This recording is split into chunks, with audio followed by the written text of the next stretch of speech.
bandiraɓe amtuɓe yebde ayawa habrirde Pindi TV caggal yettude geno gonɗo jonɗo en juule rasulu sallallahu alayhi wa sallam. En calmini khalifaɓe diini e khalifaɓe aada, kono ko noon kadi en calmini ɓen ɓe ganduɗa ko ardiɓe en e galle o woni Pindi TV, gilay baba Abou Habsatou Coumba Hamme ha yetti Daoudou Gueddade Maymouna Tafsir, Daoudou Mariat Samba Gaye Siri tanum ardu guerlel, ko noon ha e ɓen ɓe ganduɗa ko waɗoɓe feere ha jiiɗen. Tongode men temedere e sappo e nayyi émission holmo woni an arti taw koye mbadi kuptodindi no wayanno e kala saaha bismoɗen goto mo ganduɗa yawma taw sa yiɗum mbiya ko pullo walla o wona pullo, kono noon taw yimɓeɓe jiyani ɗum e ayawa kabrirɗe waye walla caktirɗe kabaru ɗi fulɓe ɗi. On woni omo ganduɗa ko Cheikh Oumar Kane, joom fondation Miroir de l'Islam walla mbiyen darogal diine, jaaɗo e nder jogli windere, joom lappol pattam lamiwol mbo yimɓe ceedi nunɗal makko, gandal makko, wondemo keptinaɗo baɗowo jewte mono mbiyen conférence uji, ina wona to banggue tubankore walla wona kadi ɗo banggue jolfe walla wona kadi ɗo banggue pulaar. Oni ko on jabɓiɗen e tongode men temedere e sappo e nayyi. Mbatta joni joni so wona tottudembo o salmodira yeɓoɓe ayawa habdude Pindi TV. Assalamu aleykum Cheikh Oumar Kane. Wa aleykum salam wa rahmatullahi ta'ala wa barakatuhu. Caggal yettude Allah e julde annabi o sallallahu alayhi wa sallam, min calmini kala biyo mbimi e mbimami ɗo mbawɗon wonde e dunde baba adama he kala, min mbi yo jaam Allah e kisal mum won e mon. Bamodi mi salminima mi juurimama. Joni joni o émission o ko holmo woni an wiyete, beela emin mbawi andude hol gonɗo Cheikh Oumar Kane. Alhamdulillahi rabbil alamina. Cheikh Oumar Kane ko fuutanke jibinaɗo Dakar, yeehi janggoyde Fuuta, wuro wiyetego Agnam Siwol. Alhamdulillahi rabbil alamina ha Allah waɗani ɗum ko wiyete barke e nder jangde mum. Yalti yeehi Mauritanie janggoyde to wiyete Muyassar, naati e nder badiyaji he, jangi ko foti jangede ha heeɓi hen ko wiyete barke ko. Ko conférencier kadi international, ene waɗa conférence un peu partout dans le monde, ɗo ɓuuri woɗɗude ha États-Unis d'Amérique, France, Belgique, Italie, Espagne. Afrique o alhamdulillah na saɗi ɗo Cheikh Oumar yahani waɗi toon jewte kadi findinde yimɓe e banggue diine mumen. E raɓɓikina tan bamoɗi Cheikh Oumar Kane ko almudo ko fuutanke. Bismillah. Ɗum noon ha joni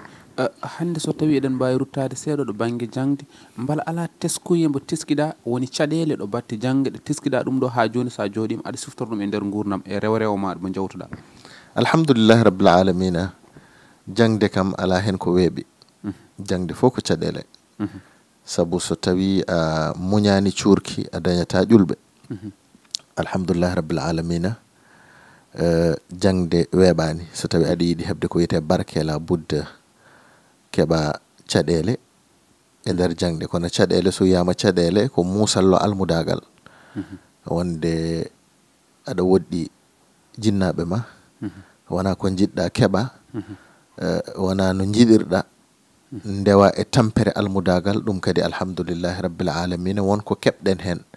kono ɗum fof en nimsitani bamodi nde wonno ko ɗum hande waɗi en ko tubankore wiyete forge ha mbawen waade no mbaɗen ni, nde wonno ko almudagal ngal woni base o, ko ɗum rokki en hande ko keɓɗen ko bamodi. Tigi caggal nde pamɗen ɗo Cheikh Oumar jangi en gandi tigi humpitadembo wondemo neɗɗo peɗɗotiɗo, wonde neɗɗo keptinaɗo. Joni joni jaranten ko fedde wiyetende Miroir de l'Islam, holde sosa woni darogal diine. Alhamdulillahi rabbil alamin. Fedde nde cusmi nde ko 2010. 2010 cusmi fedde darogal l'Islam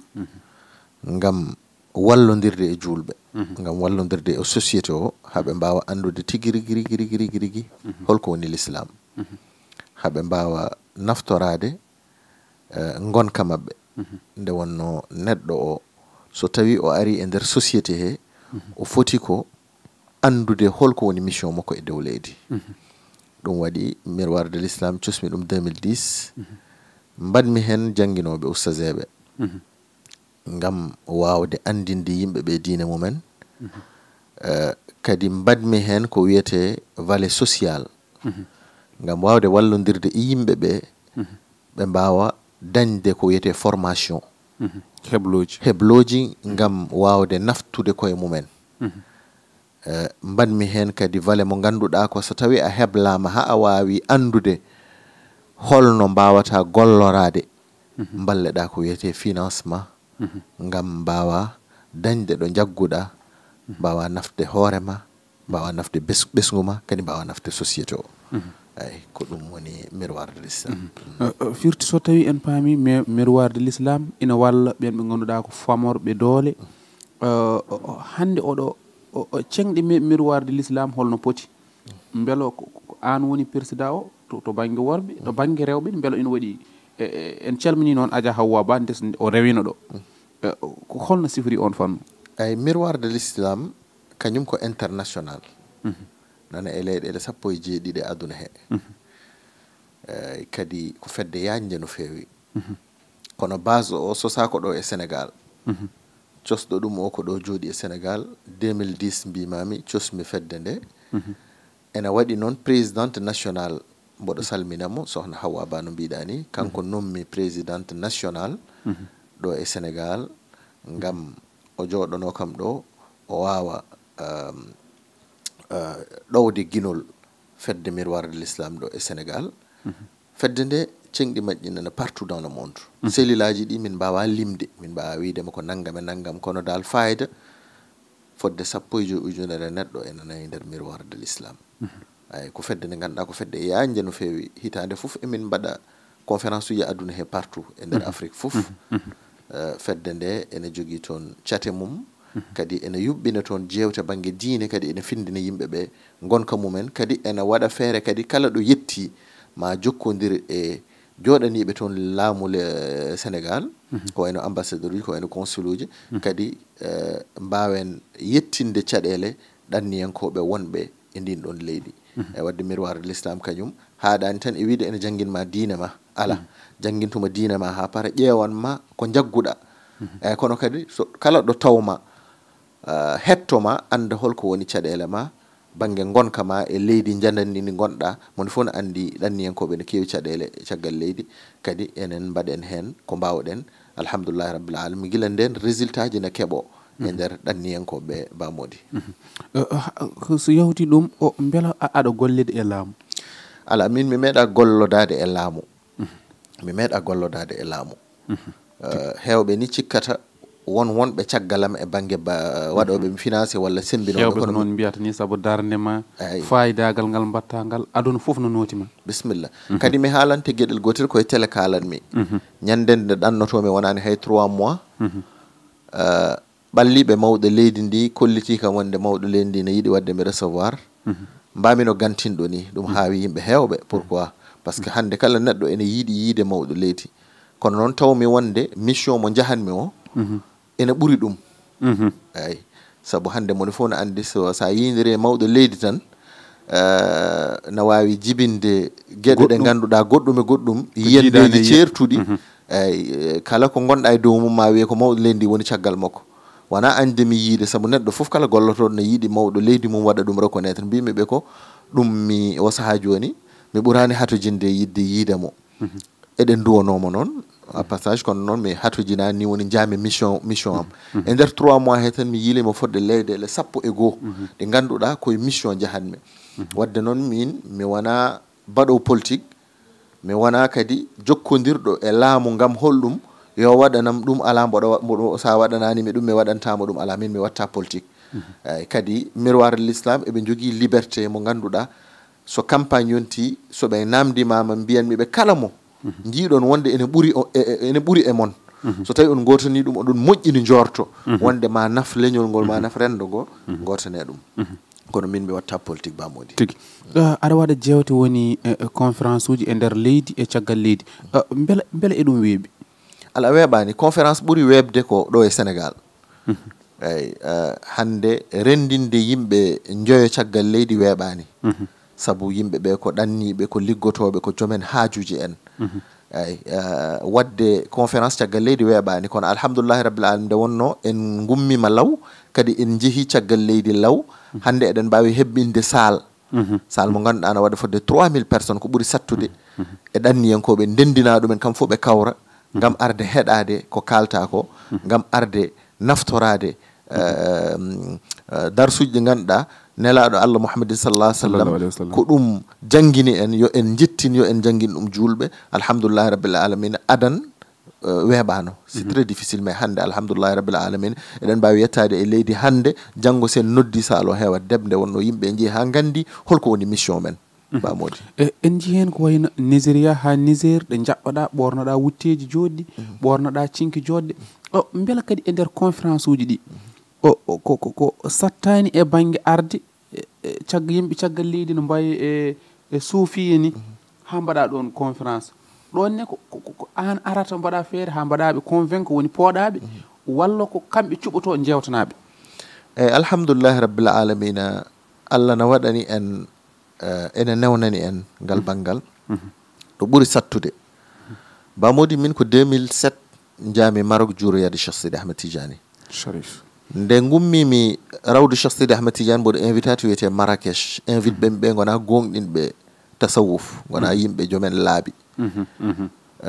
yidde mabɓe e am puusi kam yidde yaltindemi e tasawuf hunde fof ɓe kaali ko bida ko batton ko nangam e nangam kono alhamdoulillahi rabbil alamin nde wonno sa wonani Allah tan Allah wonanma min mi waɗi convaincre ha min e hooram yinnoɓe yaltindemi e nder tasawuf nannami e ko gone dow mum ko mboɗo wawi wiide min wattidi wadde ɓe convaincre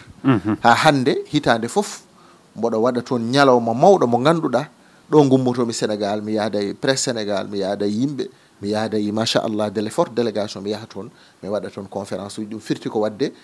mission o no jiɗirnomi ni hay somi heɓrani 100% mi heeɓi 95%. yaademi kadi caggal leydi nde hande heewi seeramɓe ummotoɓe ɗo so jeehi tawoyto ko ɓiɓɓe haalpulareɓe walla ɓiɓɓe fuutanko walla ɓiɓɓe sénégal naɓe ɓe goppunoɗo ko ɓen ɓe tawtoyto caggal leydi min noon chance mo dañmi o min somi ummima ɗo mami taw yimɓe ɗiɗo mami taw ɓiɓɓe jibinande leydi ndi mami taw toon kadi ɓiɓɓe fuutankoɓe balni gadotomi yiide ko nationalité ji leydi ndi ganduɗa leydi ndi jami ɗi eyyi min ko ɗum on chance joguimi e banggue dawa mo mbaɗanmi o Nigéria ñanden nde jaami Nigéria ko nigérien ji jaɓɓi kam mi naati toon hami yalti Sénégal naɓe ko tato jiimi ko Nigéria naɓe jaɓɓi kam aéroport hono no jiiruɗon image uji he auto ji machallah sécurité armé jaɓɓi kam aéroport nawimi hôtel am kadi laamɗo leydi ndi kadi waɗimi décoré wi kam ɗon mboɗo bismoma mami teddine e lefol laamu ha gummoɗa ɗo e leydi he mbaɗmi toon fa tabarakallahu jewteɗe ganduɗa ko pays anglophone c'est pas facile kono Allah waɗani kam hen sutura jiya Côte d'Ivoire hitande foof mami yaa toon fodde laabi 3 4 te somi yeehi toon alhamdoulillahi rabbil alamin mboɗo jogui toon communauté mo ganduɗa wona communauté sénégalais joni communauté sénégalais o watti nattude e nder programme ujam kono adan ko ɓiɓɓe leydi Côte d'Ivoire ko ɓen guinvittami somi yettima mi waɗa toon programme uji ɗi mbaɗatmi fotɓe tubne hen yiɗɓe jaggude lawol tijani e jagguine lawol tijani noon kadi kadalika mbaɗinmi ɗum Mali ne somi yeehi ko communauté malienne jidiranmi mi yeehi Burkina ne mi yeehi ha gartumi mboɗo wawi wiide mi jokkodirani e Sénégal naɓe mi julni toon juma mi waɗi toon khutba mi waɗi toon jewte taw ko yimɓe moosinkoɓe somi haali e français firtete ko e ɗemgal mabɓe firtete koye moosi walla firtete e bamarankore noon kadi jaarumi alhamdulillah Ghana kadi ko ɓiɓɓe leydi Ghana alhamdulillah rabbil alamin mboɗo waɗa félicité khalifa mbo Kaolack nana o saaha joni Ghana mi yiidimo e yimɓam ko wayno Aboul Fayd al khalifa Aboul Fayd kañum woni khalife général toon mi yiidimo kadi e chief imam woni imam rati mo ganduɗa kam julnata mawɗo julnata autorité ji wonɓe Ghana ɓe toon ne kadi nde jaami toon alhamdulillah rabbil alamin koye Ghana naɓe coccodirmi wadde noon chance mo joguimi o bamodi weeɓani noon kono somi yeehi ko en général ko yimɓe leydi ndi ko ɓen jokkodiranmi ko ɓen kutodiranmi ko ɓen naftodiranmi joni noon alhamdulillah rabbil alamina kala ɗo jaami so ɓiɓɓe Sénégal naɓe tini won ɓi Sénégal najo garɗo no foti wadde yewtere walla no foti wadde conférence eɓe gara gam alhamdoulillahi rabbil alamina yidde hujjodirde am yidde jokkodire e am mboɗo duwono vice consul cankiɗo woni Abdou Karim Bass fa tabarakallahu wattindi ko sakket somi ari o waɗantami ko koɗugo nodda almameɓe sénégal naɓe jolfuɓe haalpulareɓe o nodda dente almameɓe o nodda fuutankoɓe fof o waɗanami toon koɗugo ngo ganduɗa holko jibini ɗum ko dillinde leydi ndi ha leydi ndi tina woni leydi ndi dilli hol dillindo ko ɓi sénégal najo ko ɓi fuutanke ɗum yeehi wittoji ha alhamdoulillahi rabbil alamin jottodiral ngal waɗi somi ari mi haljiti e communauté ivoirien o walla communauté ji keddiɗɗi yimɓe leydi sénégal kam andi joguiɓe administration eɓe noddami gam yidde joddade e amin jewdi min gossodiri miijoji bamodi min ji ɓornogal ɓornoɗa ngal ko mataw ko lamɗo tan ɓornete ngal ɓornogal di ɓornogal way kon ɓornole tati ɓorneɗa belat way amen artande hayso seeɗa eyyi fa tabarakallahu ko ɓorugal ngal ganduɗa kamɓe nigéria naɓe eɓe ponki ɗum ha tengte e lamɓe ɓe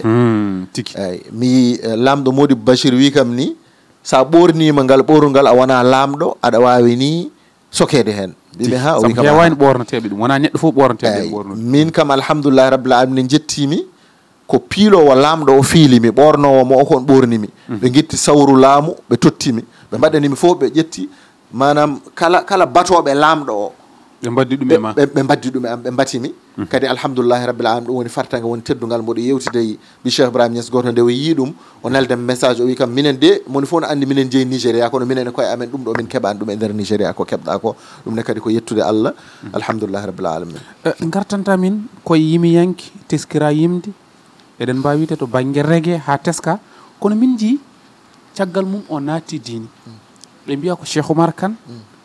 ɓe mbiya ko sehil cheikh oumar kane kono yimɓe ne paami kam wonko woni hakkude mon woni alpha bolondimo côte d'ivoire hakkude mon eyyi alhamdoulillahi rabbil alamin mi haali ɗum dimanche jawtuɗo o alpha bolondi waddi min ko biyeteɗo mufti abdourahmane sogodogo ɗon ne yimɓeɓe ne mbiya min tubnimo mi tubnanimo mi tottuma lawol tijaniya par ce que tawmomi koye l'islam hewɓe ne mbiya wonde min tubnimo mi tubnanimo tawmomi koye l'islam kono nde min jewtidi o andini kam so natano e l'islam ko adi emin gollodira ko min nannatamo e l'islam kono min tottimo lawol salatul fatiha fa tabarakallahu goɗɗo ne rege ma no wi ismail isaac nde wonno min mi wona keɗotoɗo alhaali musique aji mi wona gandanɗo musique no fewi ismail isaac nde moni fof yi sa naati e réseaux sociaux hay sa naati e nder pasam facebook o ari salmindemi e holliddemi hoore makko e tottudemi ko heewi e makko omo addanimi jawdi ndi ganduɗa ene jara million o wi kam ɗum ko teddugal ma min jewtidi ko heewi pammin momi ko heewi e lawol tijaniya kadi o itti feccere e hunde makko o tottimi ɗum ne kadi en baddama ɗum to leydi côte d'ivoire mufti badduɗo me alpha bolondi o koye invité jam jeeno ari ɗo fa tabarakallahu kam waddi me alpha konko fof e wonde mufti o wondemo joom gueɗal omo wawno tottude mufti o omo wawno tottude on hoolare ɓe gollodiri e banggue tijani kono noon allah rewni ɗum ko e junggam minnene no jiiru ɗum e vidéo ji he cérémonie mawɗo waɗa nde dokkanmomi lawol tijani kono teddirimi bammo mufti o yo ittu course tottamo eyyi mbaɗatmomi teddugal par ce que aduna kadi ko noon tan aduna ko teddugal e maslaha e jokkodiral fa tabarakallahu no mbiɗa ni on baɗo reggae allah waddi en mum ko neɗɗo men alhamdoulillahi rabbil alamina bamodi ɗum noon jaɓanten ko 24 juillet 2022 a waɗi yewtere diine no mbaɗiranoɗa conférence mawɗo beela moussani e hol sirlu cheikh oumar kane rendinde leƴƴi kewɗi jolfuɓe haalpulareɓe wamrankoɓe musinkoɓe e hay soninkoɓe mandinkoɓe ndendinɗa ɗum ko ɗo e nder lamorgo leydi sénégal ɗum hol sirlum cheikh oumar alhamdoulillahi rabbil alamina bamodi ene weeɓi weeɓani saabu période mo mbanmi ɗum o koye nder balɗe sappo pewjumi conférence mo mbanmi radison o yimɓeɓe ene joguino gantuji hawrude hen nde wonno lelde tinde nde carte uji ɗi ne jaltata e nde conférence o waɗat timmani balɗe 4 kadi moni fof no andi tooɓi ñande hen veille mum kadi tooɓi fa tabarakallahu ha heewi wadde yimɓe ne joguino gantuji wawde hawrude e conférence he kono sal o heew ha yimɓe donkiɗo jooɗi ɗum ne kadi ko yettere allah conférence o noon no mbiɗen ni hay ala gonɗo caggal men ko enen mbaɗi ala hen baɗɗo en soutenir ko foti no 5 francs fofof koye poche uji men jalti kadi ko noon mbaɗirten un peu partout dans le monde koye hôtel aji ɓurɗi mawnude mbatten koye nokkuji ɓurɗi mantinade mbatten gam hollude l'islam wona diine tan ñoofade diine miskinagal diine jalari diine hollirde gueɗe ɗe jooɗani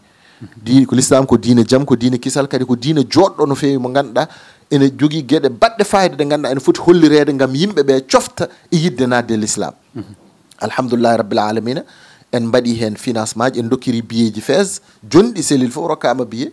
kadi en mbaɗi heen financement ji kadi jewte baɗɗe fayida kalama heen ha waɗi retour veille mum ambassadeur mo Palestine nelden message wi kam ceerno an aɗa andi alhamdulillahi rabbil alamina minen emin jiɗma emin jagganma ko foti ni aɗa waɗa ɗum pourquoi a tintinta corps diplomatie o mbimi ɓe no mi leel jaggude ñalawma o noon ambassadeur uji leyɗele safal ɓe fof noddirimi mbi kam noon mbi kam sa nelduno min tan message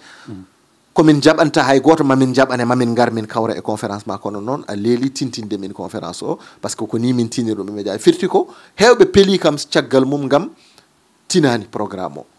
eyyi min nene mi yiɗani tan noddude aduna fof ara donkaɗo joƴƴinɗa ɗumen nde wonno kala mo nodduɗa aɗa foti bismaɗ ɗum teddinde ɗum keɗoɗa ɗum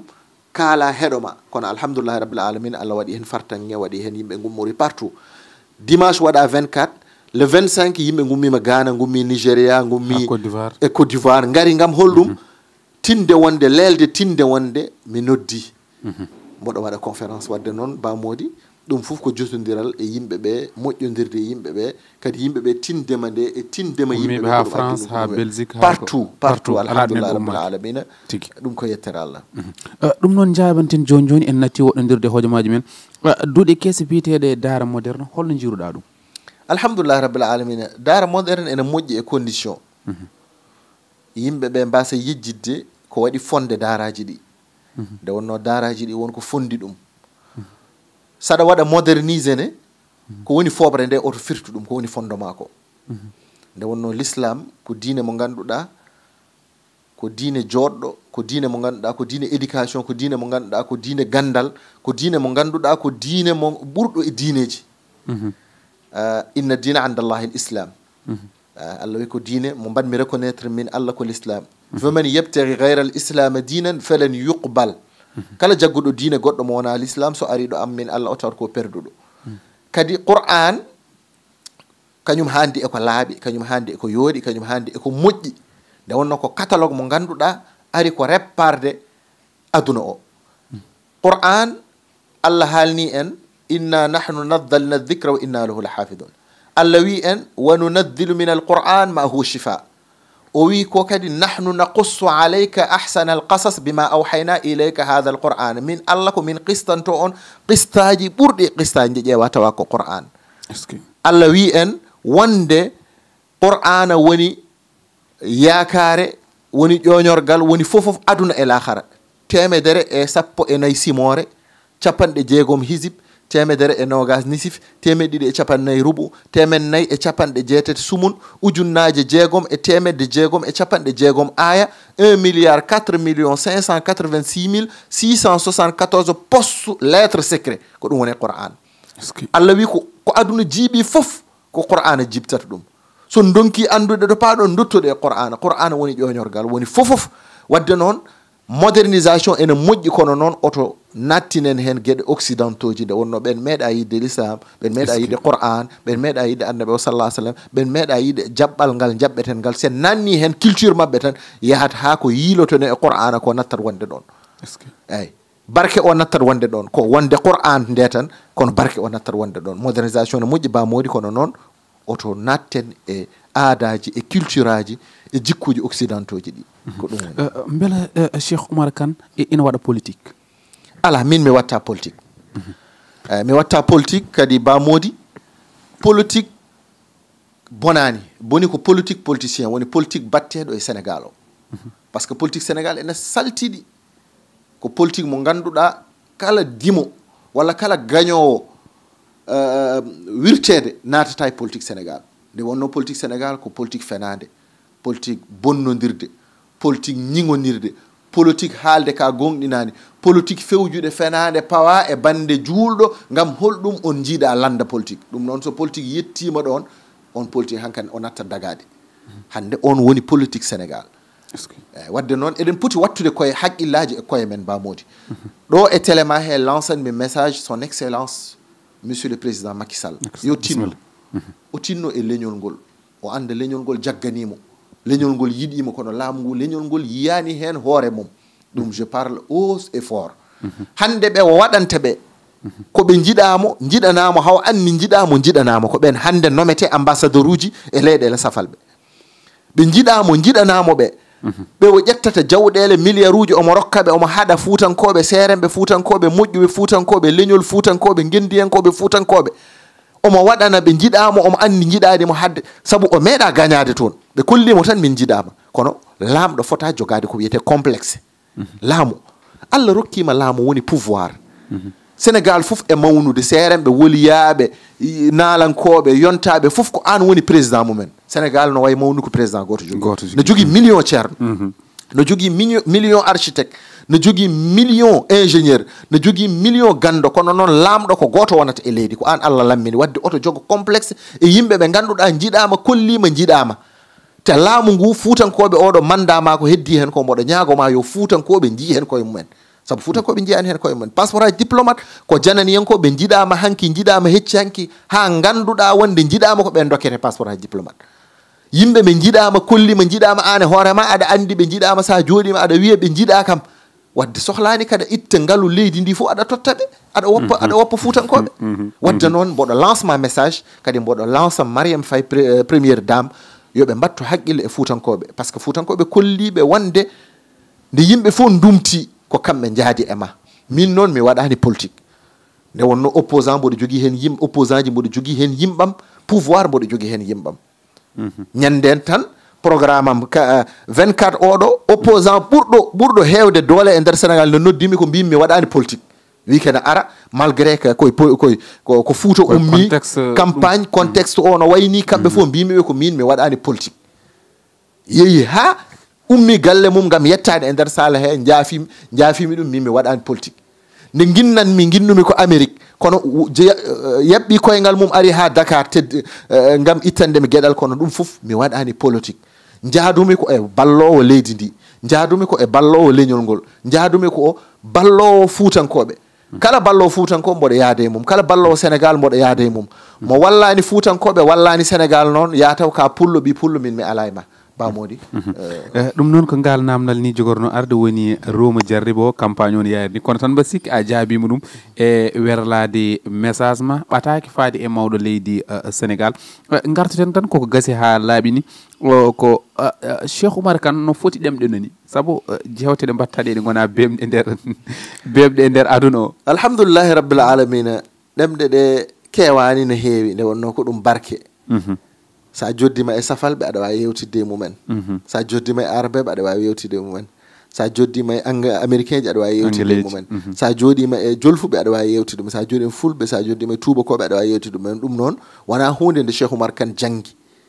ko Allah tan longini ɗum nde wonno Allah so tawi rondima dongal o wallatma no dondiriɗa dongal ngal ko noon o walliri en alhamdoulillahi rabbil alamin ha ɗo jaaden e aduna min nde battumi yewtude mboɗo waɗa conférence e tubankore ɗum hawam sahaji mi yebta vidéo jam ha